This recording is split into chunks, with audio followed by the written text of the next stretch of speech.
entro ao vivo aqui com live nesse Instagram. Agora eu tô fazendo live só lá no meu canal, fora daqui. Essa semana eu fiz algumas brincadeiras nos stories, não sei se todos viram.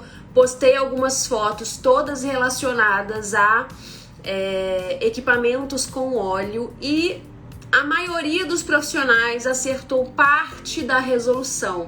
Os profissionais não acertaram a resolução inteira do problema, então isso me preocupou muito, porque é um item muito básico do profissional ambiental, da rotina do profissional ambiental, seja em qual empresa ele estiver, seja onde ele estiver, ele precisa trabalhar, ele vai ter algum equipamento que tenha produto químico. Isso é claro, e o óleo não deixa de ser um produto químico que a gente precisa trabalhar como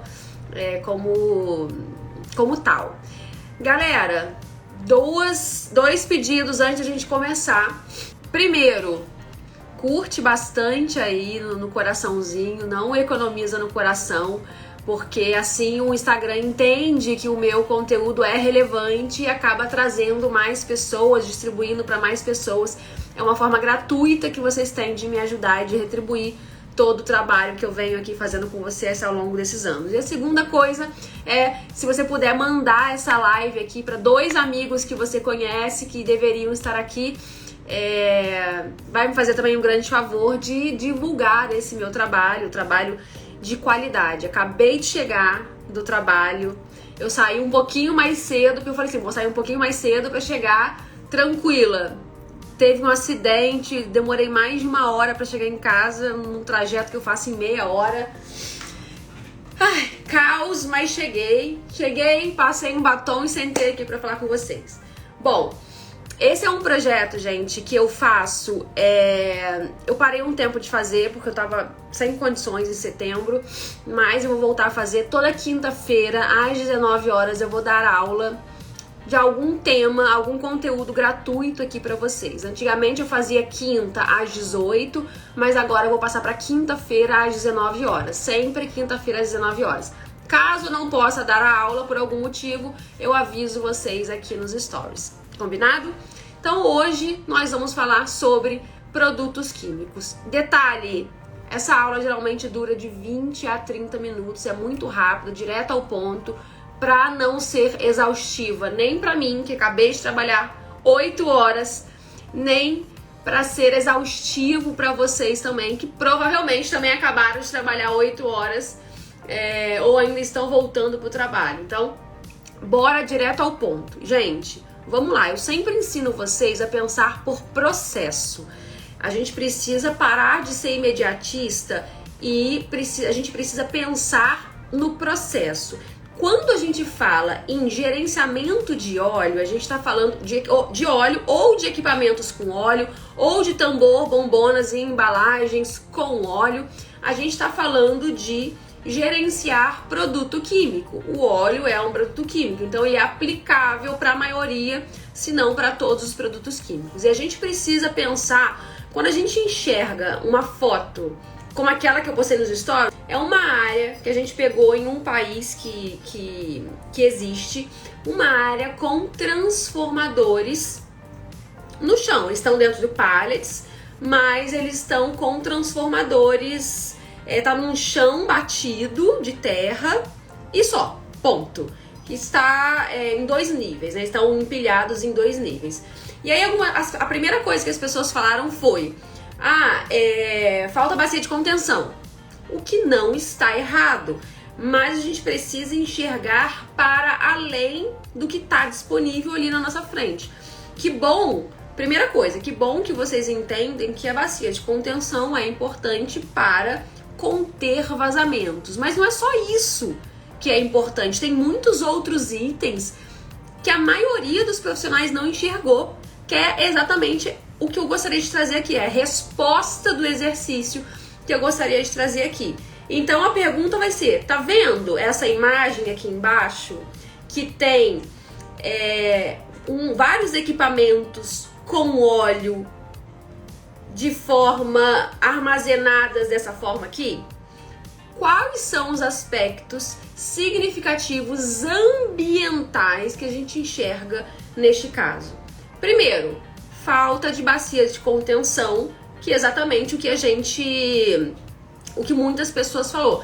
Falta bacia de contenção, mas que mais, além da bacia de contenção, que falta para esse armazenamento estar correto? Então, primeira coisa, gente, quando a gente fala de óleo de produto químico, a gente precisa ter um piso impermeável, epóxi, por exemplo, um piso impermeável se a gente não tiver bacia de contenção. Tudo bem, eu posso ter a bacia de contenção e um embaixo solo, posso, mas preferencialmente bacia de contenção sempre. O lugar precisa ser coberto, principalmente porque aqueles equipamentos estavam dentro de pallets. Pallets de quê? De madeira. Quando fica no tempo, ele vai apodrecendo e às vezes, a depender do tempo que ele está armazenado, dificilmente ele vai conseguir vir com a empilhadeira, tirar aquele equipamento dali para ser movimentado. E aquele equipamento pode ser resíduo ou produto. Não existiu ali, em nenhum momento, identificação para produtos ou resíduos. A gente não sabia se aquilo estava contaminado com produto químico, a gente não sabia se o que estava armazenado ali era equipamento novo ou equipamento utilizado, resíduo. Ainda que o local de armazenamento do produto químico, do equipamento com óleo, e seja o mesmo local, ele precisa estar armazenado de forma separada. Ele precisa ter um local identificado para resíduo e um local identificado para produto, ainda que a estrutura de contenção seja a mesma. Além disso, se ele não tivesse ali naquele lugar, se ele tivesse dentro de uma área impermeabilizada com telhado,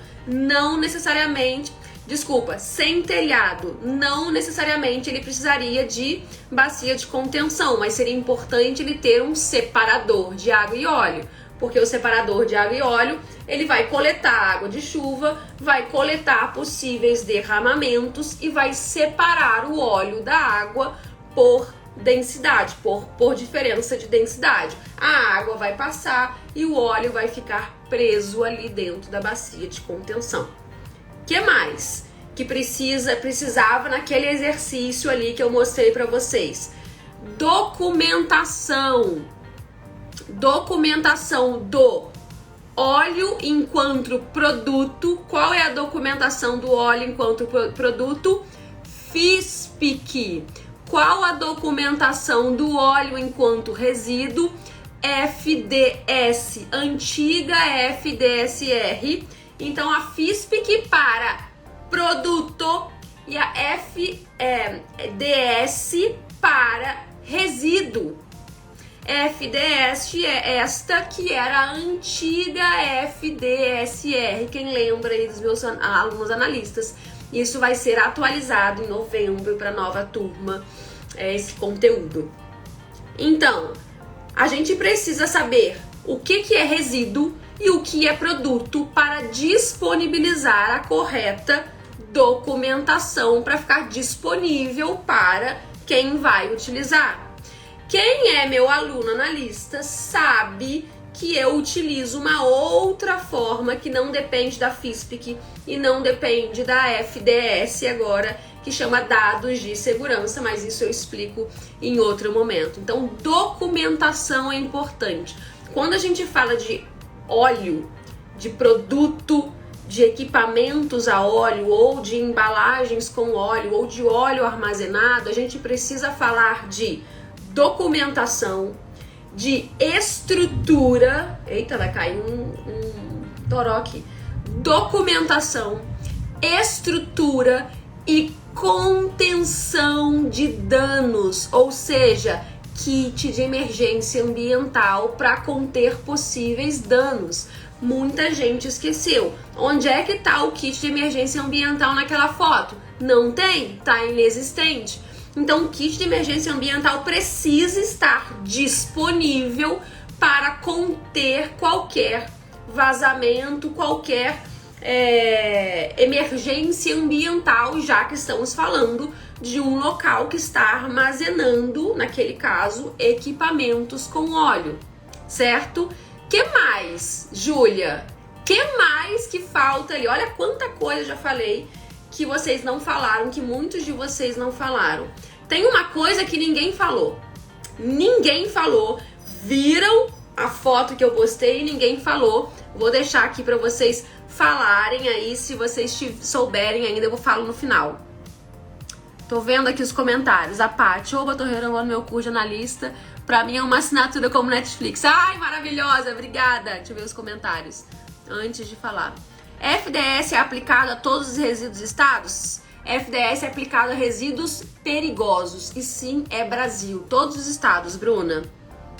Quem mais? Pronto. Bom, o que mais que falta, gente? Eu já falei de documento. Lembrando.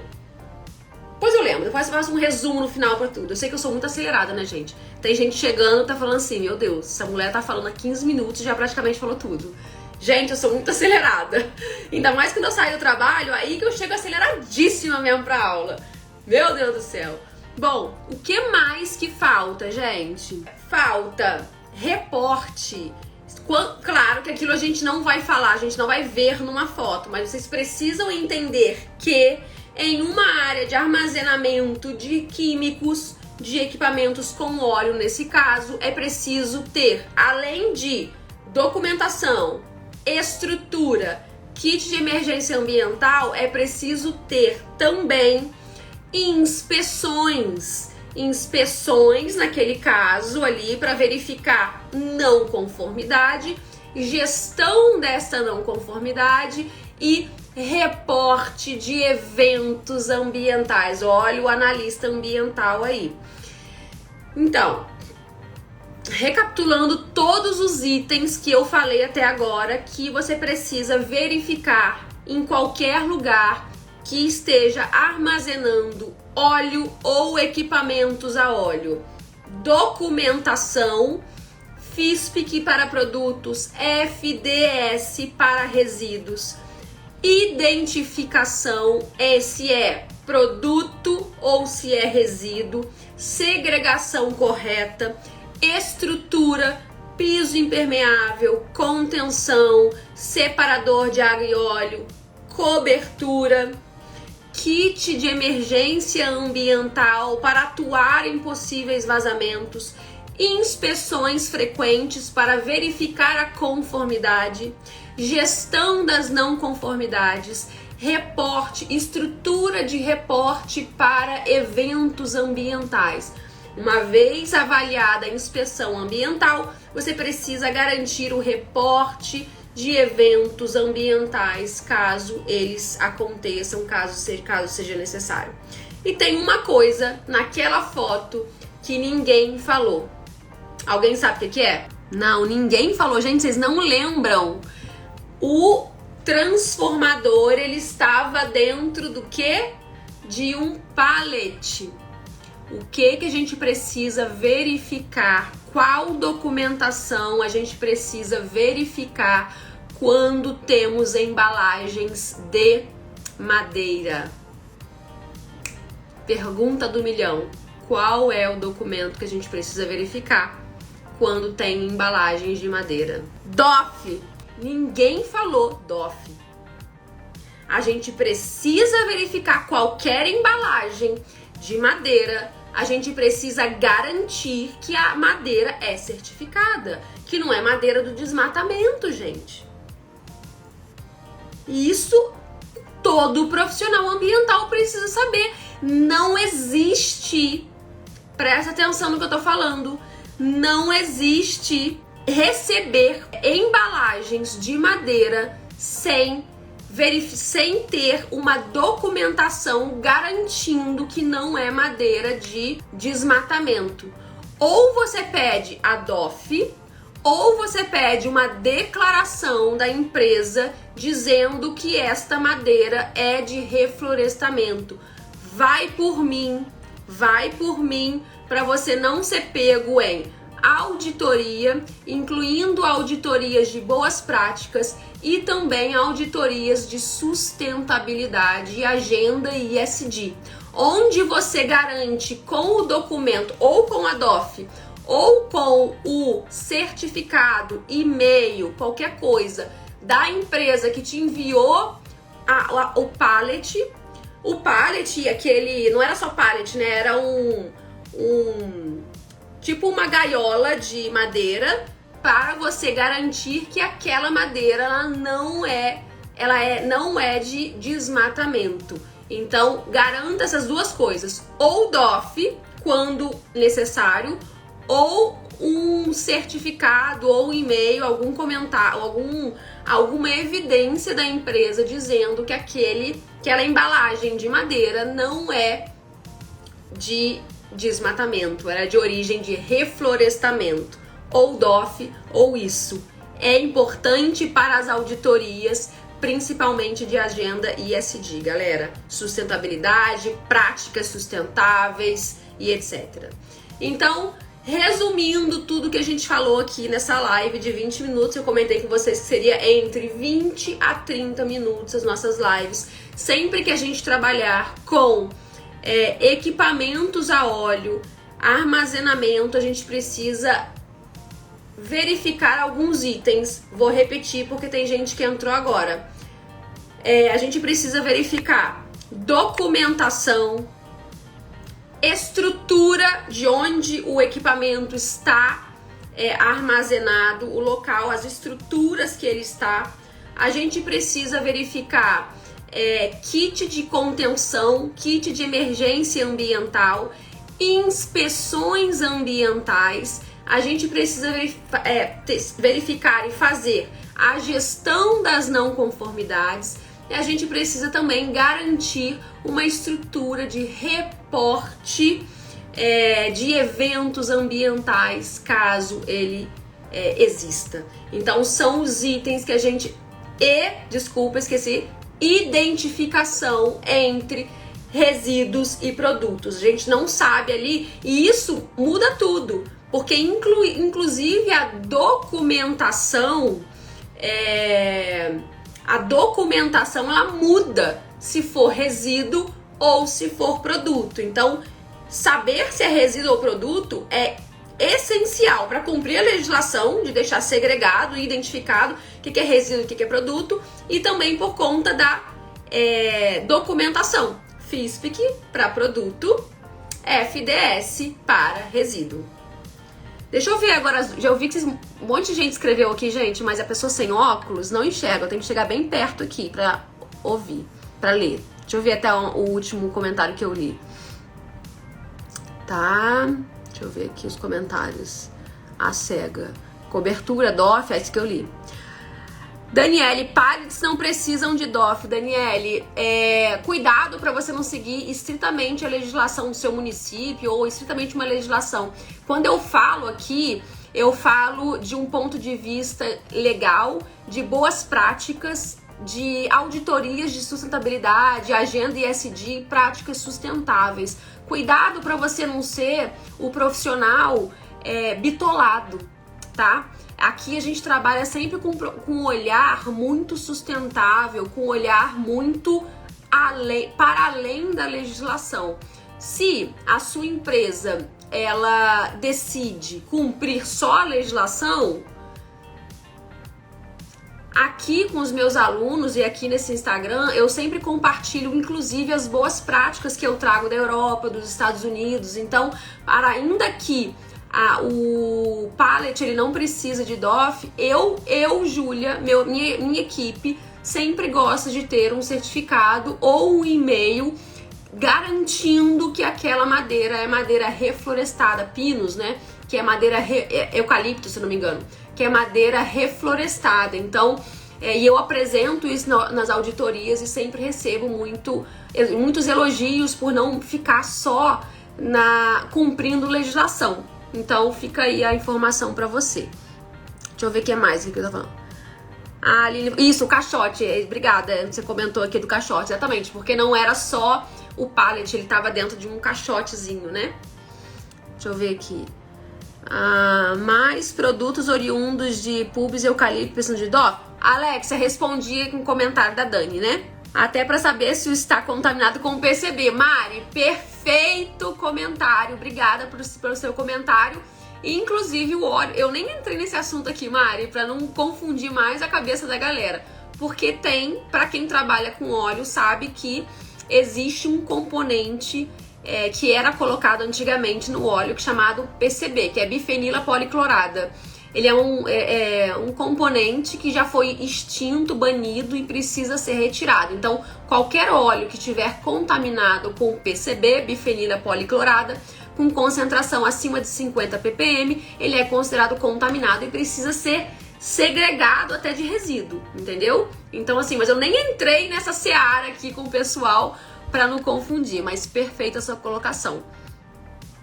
Dani, que bom que você entendeu. A gente precisa, eu sempre gosto, assim, por exemplo, vou dar um outro exemplo. No curso Analista Ambiental, eu trago a metodologia de qualificação de fornecedores, eu trago a metodologia de eventos ambientais, nada disso, kit de emergência, nada disso está descrito na legislação. A legislação não diz que você precisa fazer reporte de meio ambiental, de eventos ambientais, só se for grande evento, né, um acidente catastrófico. Não diz que você precisa ter kit de emergência, não fala sobre qualificação de fornecedor, mas assim, a gente precisa trabalhar, eu acredito, tá, gente? Então, muita coisa que eu falo aqui são boas práticas que eu trago do mundo pra vocês. Eu acredito que a gente precisa trabalhar cada vez mais em trazer práticas sustentáveis e trabalhar na performance de meio ambiente. Não só em cumprir legislação, sabe? Porque a legislação é pouca, sabe? É pequena ainda perto dos aspectos ambientais que as empresas causam. E quando a gente fala, principalmente quando a gente entra na seara de ESG, sustentabilidade, gente, quando a gente fala de descarbonização, que é uma coisa super palpável na Europa e pouco palpável aqui no Brasil, a gente precisa sair a legislação só pede isso para vamos trabalhar em prol do meio ambiente, de garantir as gerações futuras. Então, vários dos assuntos que eu trago para vocês aqui, eles não são exclusivamente focados em legislação. Eles têm a legislação como mínimo, mas eu acho que a legislação como mínimo, vários profissionais trazem, né, que é o básico. Eu não gosto de trabalhar só com o básico, eu trago a legislação e abranjo aqui, eu aumento a nossa visão para tudo que eu aprendi com esses anos de carreira em multinacionais, com experiências no exterior. E aí, exatamente o que eu trago para vocês. Eu acho que não faz sentido fazer um curso de analista ambiental só focado aqui, sabe? Eu acho que vamos focar no que importa, no que funciona, no que traz sustentabilidade, prêmios e agenda ESG. Lembra que eu sempre falo com vocês que a agenda ESG ela está atrelada à prevenção de riscos. E quando a gente fala de prevenção de riscos, a gente precisa garantir uma excelente performance ambiental da nossa operação, dos nossos contratados e etc. O que mais? São os chamados POPs. Isso, Rafa, os POPs. Poluentes orgânicos persistentes, se eu não me engano. O PCB, tá, gente? A gente tá falando do PCB. Júlia, futuramente poderia falar de biorremediação. Bruna, olha, eu não sou especialista em biorremediação. Eu estudei no mestrado, mas eu não me sinto extremamente segura para falar de biorremediação porque é bem específico o tema. Então, eu vou ver se tem alguém que eu conheça que possa trazer para vocês para falar sobre isso, mas a princípio eu não sou especialista nesse assunto. Tratamento de solos contaminados, perfeito, Alexia. Mari, essa questão da DOF para palha de caixote tem ligação com a análise de ciclo de vida. Gente, a Mari tá arrasando hoje, hein? Mari, ó, orgulho da minha menina, exatamente. Ai, perfeita. Gente, meia hora, já falei pra vocês, já corrigi aquele exercício que eu passei que eu disponibilizei ontem nos stories. Então, nos vemos na próxima quinta com outros temas pra gente discutir. Aliás, como a Bruna comentou sobre o tema de remediação, se vocês quiserem trazer outros temas pra gente falar em 20 a 30 minutos aqui, manda no direct quando vocês lembrarem, assim, que é sempre bom ter sugestões do que é interessante pra vocês. Combinado? Obrigada, gente. Beijo, até a próxima.